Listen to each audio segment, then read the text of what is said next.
This is your 2 News Oklahoma Fantasy Football Forecast. So, plenty of places we could start today. Sure. No Mike Collier. No Mike this Collier. week. Drop the forecast. It's just your 2 News Fantasy Football. That's right. Babble. So he's out spending time with his family or something. I don't know. Is that right? That's what he told me. I don't Like Tom Brady had to in the middle of camp. Remember that? Couple weeks in? Collier's pulling a Brady. So he's out. We're here. Well, I don't want to delve too deep into that, but I don't know what you believe about the Tom Brady situation, but don't read too much into what I'm not saying he's repairing anything. Right. As far as we all know, Collier's doing fine. They're doing great. Doing great. But he could be on The Masked Singer, right? I don't know. Probably not. Competing network and all. Yeah, tough on that one. Maybe The Voice or something of that nature. That could happen. So Except a lot I've of heard him sing. Continue. a lot of sort of goofy games this week.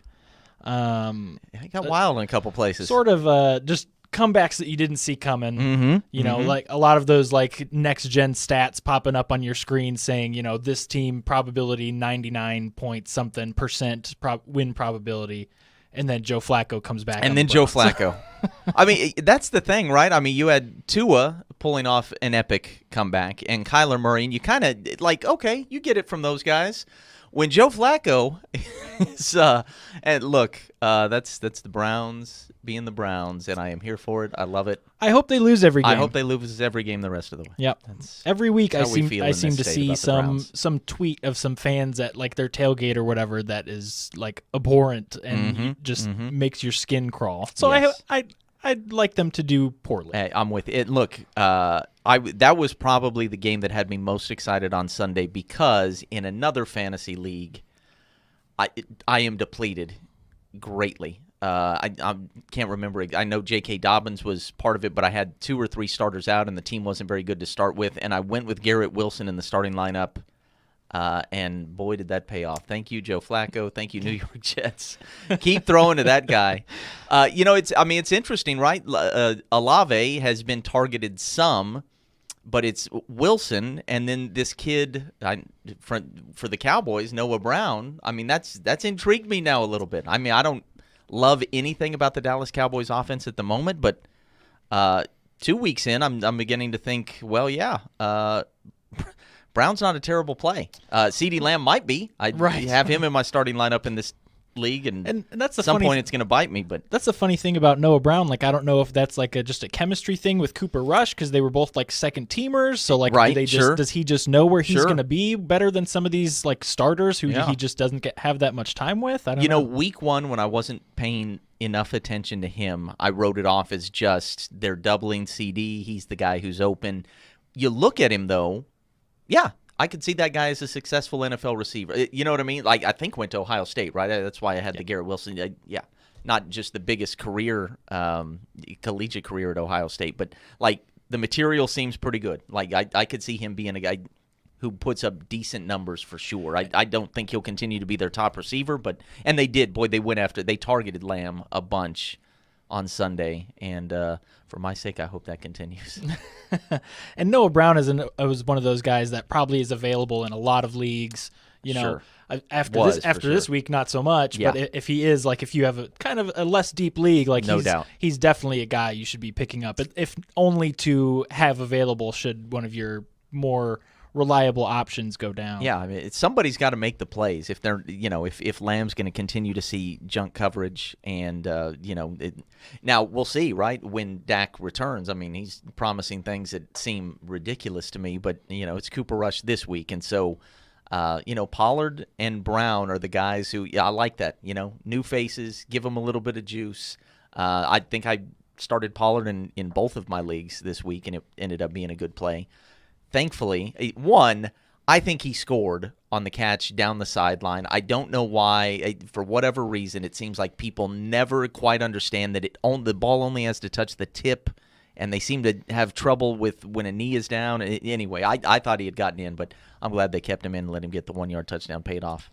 And so let's talk about this Dolphins Ravens game. Yeah. Which my condolences to anyone who is playing against one of these league owner or team owners who had a Tua Tagovailoa, yes.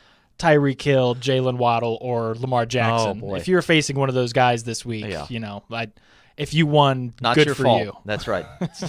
It's I'm thinking of the Goodwill Hunting scene. It's not your fault. It's not your fault. Just keep saying it over and over. It's not your fault.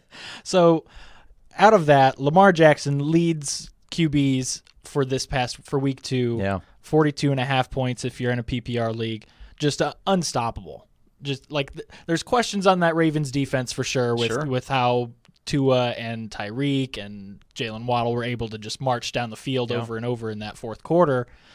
But there's no question with Lamar Jackson. Look, and it's not just you have to respect his legs at all times. It'll mess with your defense. You can't get after the quarterback you can't get after this quarterback in the same way that NFL defenses have gotten after quarterbacks for years and years. You just have to game plan a little bit differently and always be aware.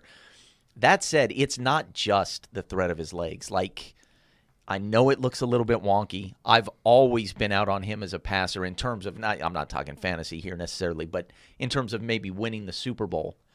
But he's winning me over. You know what I mean? It's consistent. Yeah, that's right. The accuracy and the consistency in the passing game there, it's winning me over. And yes, I do wish I had gone in to this season with a little bit different opinion of him. I think I really would have paid almost whatever it took in this particular league. And I don't remember exactly what he went for, but my whatever it is, certainly been a value so far because you're right. He has more weapons, more capable weapons around him than I think I was prepared for. I've had Bateman on my bench now, I think, twice, and that has not been the right move twice. Sure. We talked about Duvernay last week, and I don't know. I mean, he was worth having in your roster last week because of the kick return. Right. But not necessarily as a receiver. But, gosh, Andrews is just – he's everywhere. He is absolutely in the prime of his career, and we saw it firsthand, in Norman, what he's able to do. I mean, he is everything you want from that position. He's perfect for Lamar, and that offense will continue to put up big numbers. And I think the same goes for Miami to a little bit lesser degree. I think that game was a little bit more of an aberration for them, certainly that fourth quarter, than what we'll see from Baltimore going forward, precisely because of what you said. Defensively, it's not what we've come to expect from Baltimore. They've got to open it up a little bit more offensively, and they've got the guy to do it, right? I mean, Lamar Jackson he's that dude right now. Yeah, and talking about the Dolphins and what Tua put up, 38.7 points in PPR leagues, 469 yards, 6 touchdowns, just absurd numbers for one. That's more than some guys have through 2 games. Yeah. Now, you've been higher on Tua. Yeah, we said it a couple of weeks ago. I don't quite understand why it seems like everyone was out on him, and it was mostly, at least to my ear and eye on social media, because he doesn't have the arm strength that some guys have. And I don't think that's the number. There are so many guys who have come through this league who could throw the thing a country mile and could not play the position. And I've never thought that about Tua. Is he one of the top 3 or 4 or 5 guys in the league talent-wise? No, absolutely. I mean, he's not Aaron Rodgers. He doesn't snap off throws like that. But to me, he's a guy who has always seemed like he knows where to go with the ball, and he's really accurate with it. And as soon as they added Tyreek Hill to that offense, the calculus changes. I just kind of like Lamar Jackson. I mean, you have to respect his speed in such a way that it's going to open up a lot of things. Now, is this offense one of the top 5 or 6 in the league over the course of a full season? Probably not. They don't seem to be able to run the ball at all. Right. But as long as Tyreek Hill is healthy and you're committed to getting him the ball in a myriad of ways, and they are, man, they're going to be dangerous. The numbers will be good, almost no doubt in my mind. So, yeah, now, it's not like I stuck my neck out and got Tua in any of these leagues that I'm in, but I'm certainly not out on him. And I don't know that the 6 touchdown, that was a little bit of sometimes a game gets off the rails, and we can put too much stock in that when it happens, especially in the month of September. But I think they've shown us enough to know, this is going to be a relatively good fantasy offense. You know what I mean? You can feel pretty good. If you got Tyreek Hill, you should absolutely feel good. You should be really encouraged by the way they've been able to get the ball to him. Because there was some question, right? How much is Andy Reid? How much is Pat Mahomes? How much is Travis Kelce? How much is Tyreek Hill? I wasn't so sure that taking that one piece and putting it in Miami was necessarily a cinch, but it looks like it's a cinch. Right? It really does. If he's on your squad and he's healthy and you're committed to getting him the ball in creative ways, you're going to do some pretty good things. And they have the Bills next week, who we saw last night, Monday Night Football. Whew. Yeah, I mean that's scary. Yeah, that's now the story in the NFL with regard to, I mean, secondarily fantasy, but mostly just if they can't win the Super Bowl this year, when will it ever happen? That is the best team in this league. Is it close? It doesn't seem close. The way that they can, even when they're up a ton of points, they're another team. I have no idea if they can run the ball because they just don't. Because Josh Allen is just launching it like halfway to New Jersey. You know, it's unbelievable. Yeah. So last night, let people know you have the most points through 2 weeks in our league, and your matchup last night was in doubt, and we had a pretty good little. It was you had one player to go, and your opponent had one player, and they were. Yep. So it was me against our very own morning meteorologist, Michael Sager. And I was up 98-96 heading into the doubleheader last night. We both have one guy each to go. I had Stephon Diggs. He's got Dalvin Cook. Yeah. And I thought that was pretty even. Oh, yeah. You know, when you told me about it before. Dalvin Cook's games that he goes off, he goes off. But, whoa. But Diggs. It was over early. It was 12 quickly catches, early. 3 touchdowns. So, was Diggs... What were the numbers in terms of Diggs versus like Tua and Lamar? Do you have that on the sheet there? So Diggs had like 44.8 points. Yep, 44.8. So he actually led the 14 receptions. I wasn't even up for a couple of. Okay. Oh no, 14 targets. My apologies. 12. So he actually ended up scoring. Normally, I make this sheet on Monday before the Monday night games happen. I say, well, maybe I'll make some changes, whatever. If somebody goes off. This was one of those times because Stephon Diggs came out of nowhere and is now led this week in fantasy points overall. Josh Allen, just unbelievable. How in the world did Wyoming keep him under? Well, and even compared to his first year, pass. His first year, that's right. You never see guys enter the league with the accuracy that he had, which was not much. Like it was super inaccurate, losing the ball all the time. And then all of a sudden, this is we are looking at who could be the best quarterback in the league. It's incredible at this moment now. Yeah. It's become really. I love that the Chiefs have looked good.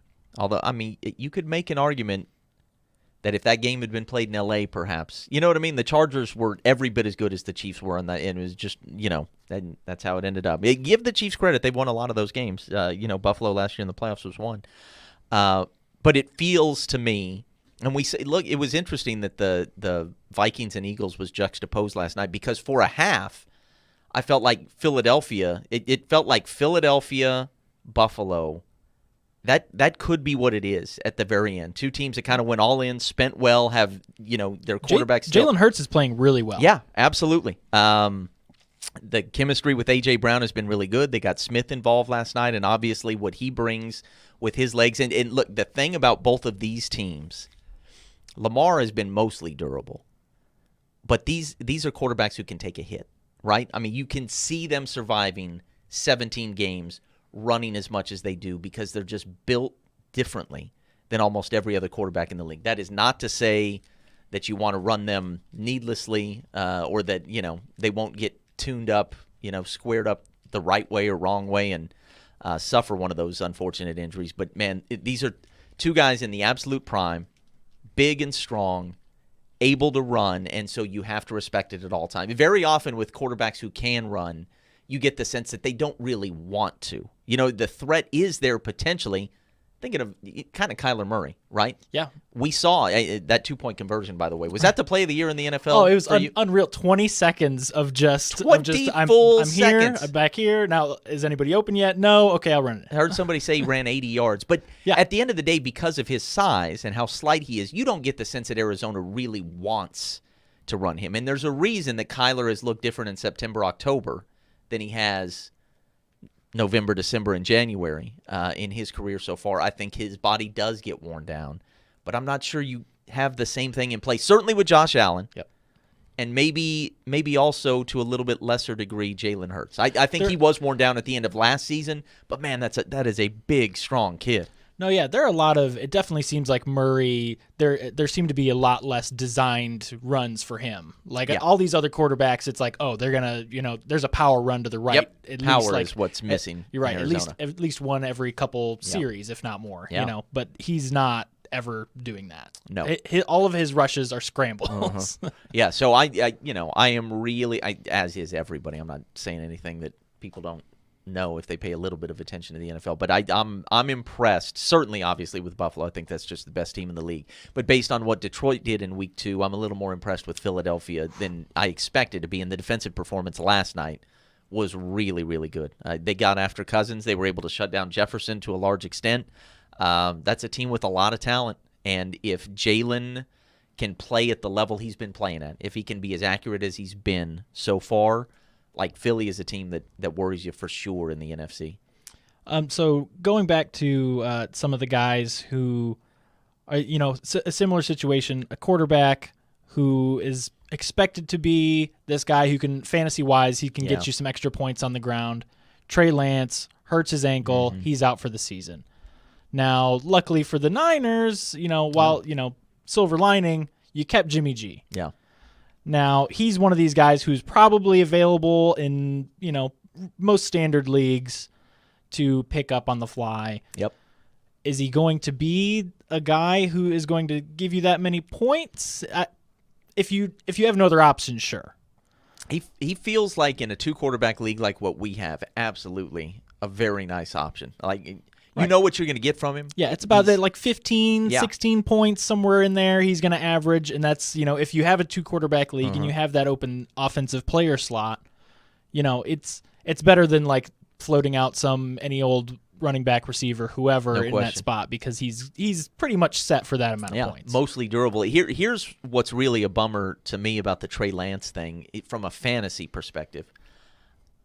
I didn't know exactly what he was, but had high hopes. And it just feels like now that has delayed the process so much. And it is – I have no doubt that they're kind of all in on this kid. But an injury like that, you know what I mean? Like, you can't be quite as all in as you were. You have to start hedging your bets to some extent. And a lot of it will probably have, made – if Garoppolo takes them to the playoffs and wins a game again, I think it makes it that much harder.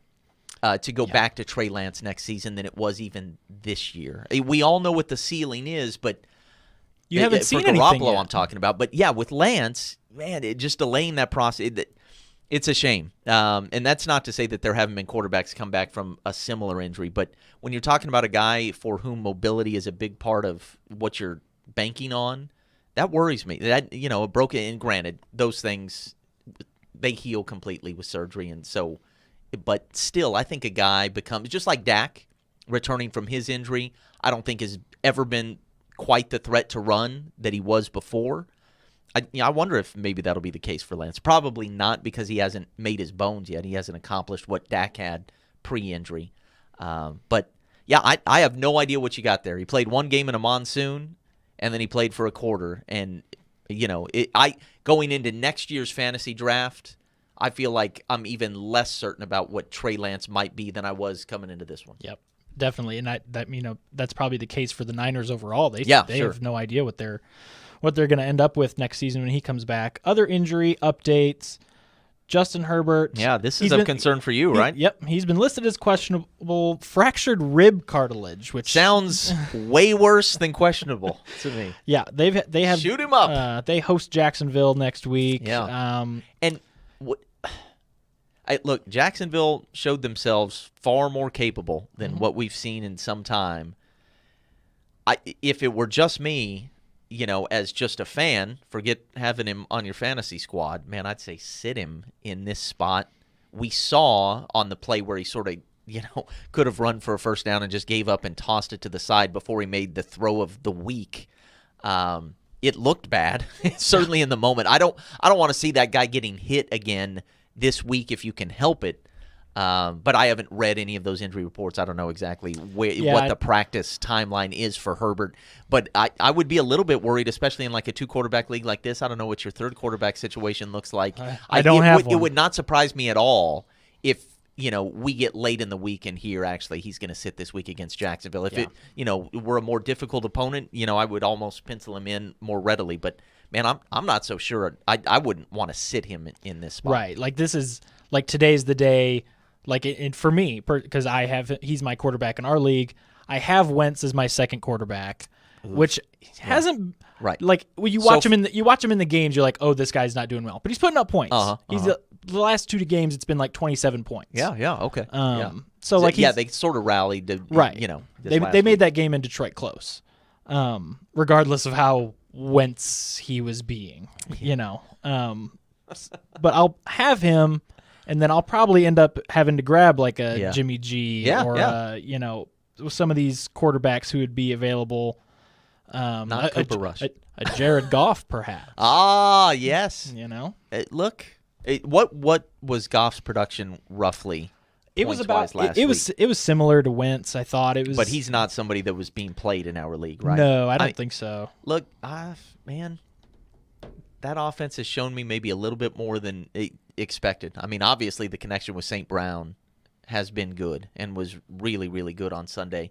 And Goff is one of those guys, a lot like Jimmy G, where you know that the ceiling is lower, but you also feel confident that there will be points scored. You know what I mean? Yep. He's not going to give you a goose egg. Like, boy, there were some interesting performances just over the course of the first 2 weeks. Well, St. Brown, the sun god. Yeah. Look. He's a ball player. Yeah. This Detroit team, partly because of you, mostly because of Malcolm Rodriguez, like it's a team that I'm paying way more attention to than I expected would be the case. And I guess Hard Knocks, obviously, right? They're America's team in part. They've been fun, So yeah, I would absolutely feel good about going to Jared Goff, if the Herbert thing doesn't work out. And so that'll be one option there. Obviously, for people who have Dak, he's still out. Cooper Rush still the guy there for the time being. Another one affecting scored touchdowns on their first 2 possessions, and then nothing but a couple of field goals the rest of the way. I don't feel great about anything necessarily with the Dallas. I certainly don't feel confident in anything. And that Giants team, they have the Giants next week, and it's I don't know what to. They're 2-0. Like they seem to be sort of figuring it out. Yes. It's hard to tell. I think they're all in. Yep. I think they're relatively solid, as a defense. I mean, I don't think this is going to be some fantasy points bonanza for the Dallas Cowboys just because they scored a couple touchdowns in the first 2 drives against the Bears. Like it's going to be a slog, absolutely. So Cooper Rush is not a guy I'd be looking. And seriously, and I said it to you, and it sounds kind of ridiculous to say aloud, but this will be the second week in a row. And I bring these 2 guys, CeeDee Lamb, Bateman. Right now, it sounds sacrilege to say, I want to put Lamb on my bench, but I kind of want to put Lamb on my bench. I wish I had last week, as compared to Bateman, even though they targeted Lamb a fair amount. I just don't feel great about that Dallas offense until Dak's back. And on the other side of that, it's got to be frustrating if you're somebody who, whether it be via injury or you just had a weird draft, if you have any of these Giants receivers, right? The Kadarius Toney, Sterling Shepard, Kenny Golladay, from game to game, Sterling Shepard has been their guy as far like when it comes to production. The first game, Kadarius Toney hardly played. Right. Last game, Kenny Golladay hardly played. No injuries to these guys, just weird coaching decisions or whatever. And Kenny Galladay's making a lot of money to just be sitting on the bench. Yeah, for sure that's an offense I don't have a handle on. Not that there won't be some production, but you don't know where it's coming from exactly. And so, yeah, I'm with you there. We had, Sterling Shepard at the bottom of our list here as a potential waiver wire pickup. So and I was glad to see, as a former Sooner, that he was targeted as much as he was and as productive as he was on Sunday. But, man, that's one of those, it's a hope and a prayer. Like, I mean, sometimes. He's always been, relatively steady when he's healthy. Yes. But the record of health there is not good. Yeah, he's just I had him in a league last year, and I was starting him for the first couple games because he was, the Giants weren't doing well, but he was doing really well, and then he just kept in and out of the lineup over and over again, and it was one of those things that, I have him down here as like a good waiver wire pickup potentially. If you're struggling for a receiver, I know in one of my leagues, Jerry Jeudy. He went out of this last game, questionable right now as of today. So we'll see. They have San Fran next week. If you're down a receiver, Sterling Shepard is somebody you could plug and play if you have to. Right. Sure. Yeah, totally agree with that. And Jeudy is a guy that I have in one of my other leagues. And, I don't – that offense has not looked like I suspected it would so far. You know what I mean? It wasn't. I don't know that I had the highest of expectations, but that gives you – like if Jeudy was somebody you were really banking on this year – I took him kind of high. Yeah. Like in the league I have him in, I know I took him kind of high because I thought Russell Wilson, whether, I didn't know anything about Nathaniel Hackett as a coach, which I think to this point there are some questions. We've raised a couple. Because the Broncos home crowd is literally chanting the play clock to the offense as they're on the field because they're so concerned with what is happening on the field. Yes, the Monday Night Football fiasco and the 64-yard attempt. Well, and this last one, too, there was like a strange sequence. Like, they still won the game, but there was just a strange sequence where they're counting down, and you're like, it's another one of those, like, those weird moments that Andy Reid used to have, where you're just like, what's happening up here? And this is the first time head coach, so, like, how much leeway is he going to get with this? Not every coach is a master of that, Like, sometimes everybody's got their strengths and weaknesses. Not everybody is fantastic at managing the clock. And you wonder what his strengths are. We're waiting. It's early. We'll see. It's early. Yeah, that's right. But that has been a frustrating team. I think the last team. Oh, by the way, Mike Evans appealing his suspension today for that fight with Marshawn Lattimore. Yeah. If you're banking on Evans, that's a bummer. I totally get why he would be suspended. I don't understand why Lattimore wasn't. Felt to me pretty even in terms of. But man, I loved every bit of that. Like, you know what I mean? Tom Brady involved, teammates taking up for each other. See Mike Evans like yelling at the ref. He's like, "It's Tom Brady. Yeah, what am I supposed to do?" What do you expect me to do? And the fact that he was almost off the sideline, and then saw Lattimore mixing up with Fournette, and just came charging in. And then Evans is that dude you do not want to find yourself tangled up with. I've heard stories, of like back in the day, Michael Irvin whipping like offensive linemen or defense, much bigger guys in the Cowboys locker room.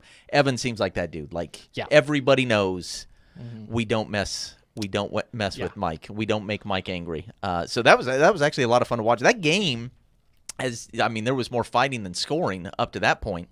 But it calls into question exactly where do we think Tom Brady is at this point, because so far I think it's just 2 offensive touchdowns in 2 games, right? And because of how good the defense has been, and because he is so masterful at hanging in with the run game and also not turning the ball over. These games haven't really been, I guess this one was in question because it was 3-3 in the fourth, but I felt like they were going to win both kind of the entire time. That said, as a fantasy play, he hasn't been great so far, and as good as their defense is, I'm not sure how great he's going to need to be. I certainly don't think it's going to be like it was a couple years ago or even last year statistically. It feels like we're in the middle of adjusting those expectations a fair amount. Granted, they were short on receivers. Godwin not out. They were down, 2 of their top 3, maybe even 3 of their top 4 on Sunday. So the ceiling will go up, but I'm not sure how much he's going to be asked to score. Well, and you wonder how much of that is. I think they'll go slow and play defensive, friendly ball games. You wonder how much of that is the lack of Gronk. Yep. Because he's always like, while you have good tight ends there, like you have Cameron Brate, who's a veteran who's been there for a while and who seemingly would have that good chemistry, but Gronk is just a different monster. Yeah. And his guy, right? The guy that Brady just had incredible chemistry with, knew where he was and was looking for him. Look, He's on my squad, and I think I played him against my better judgment because I just thought, well, nobody messes with Tom Brady 5 times in a row, right? And the Saints defense sure do. Did it. Yeah, the Saints have a plan for Tom Brady. And so maybe you factor that in. Maybe you factor in the fact that, based on what we saw against Cincinnati, hey, that Dallas defense really is maybe even a touch better than we thought, based on the Tampa performance in week 1.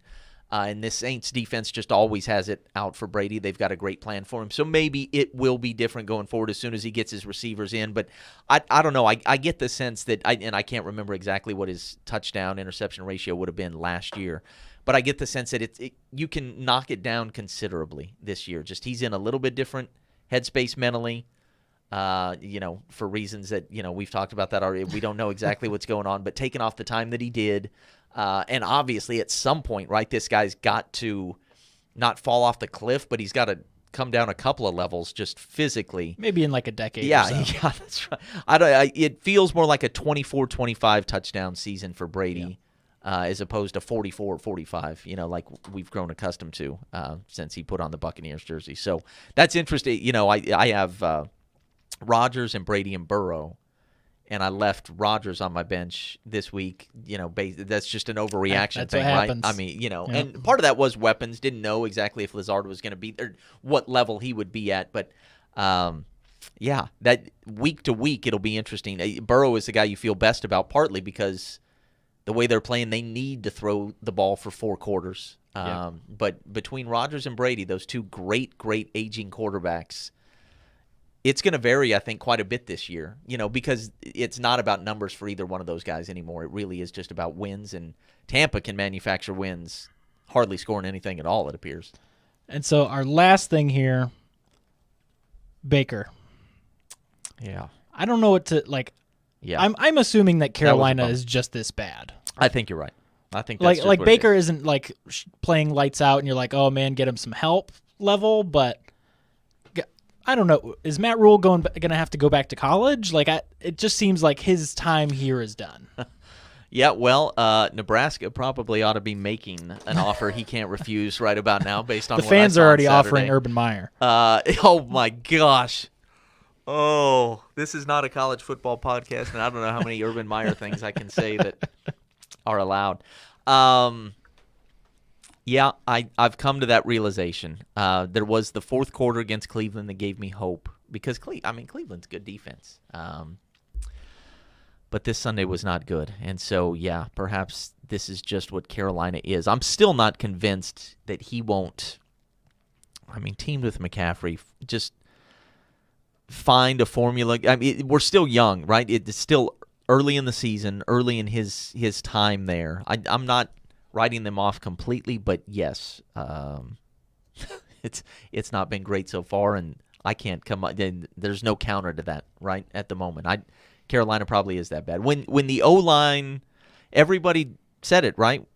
The O-line stinks, and I thought, well, and you can tell that with how good McCaffrey's been too, which is not very. That's right. That's right. The line hasn't been able to run or pass block. My feeling was, well, let's see, with Baker instead of Darnold, but no, they were right. People who monitor the level of Carolina's offensive line play, they were on it more than I was, no doubt. All right, so next week, Collier will be back. That's right, and I want to say, I don't know if we can tease this or not. We thought we had ourselves a special guest for this week. We did. The charming and lovely Shay Smith, who was, my understanding is, a big 2-0 in her fantasy league, took down Jacob Toby, former Channel 2 sports anchor, and then I'm not sure who else she played, but she's putting up huge numbers, and she was drafting people based on looking at their face profiles, who looked fast, who looks fast, looks fast, and what was the other thing? She said somebody looked a little husky. Husky. She was pick him. So she's obviously outperforming me, probably not you so far this year, and so I think her insight clearly will be superior to mine and probably Collier's as well. So look for her as a special guest here in upcoming weeks. I think that'll be fun. That's right. We'll have to check in. His face looks fast. Right. I like that analysis for sure. All right, so we will be back next week, full crew. Yeah. And good luck to you. Hey, to you as well. We're both 2-0. There it is. Both 2-0. Pound it. That's there it. it is. That's it.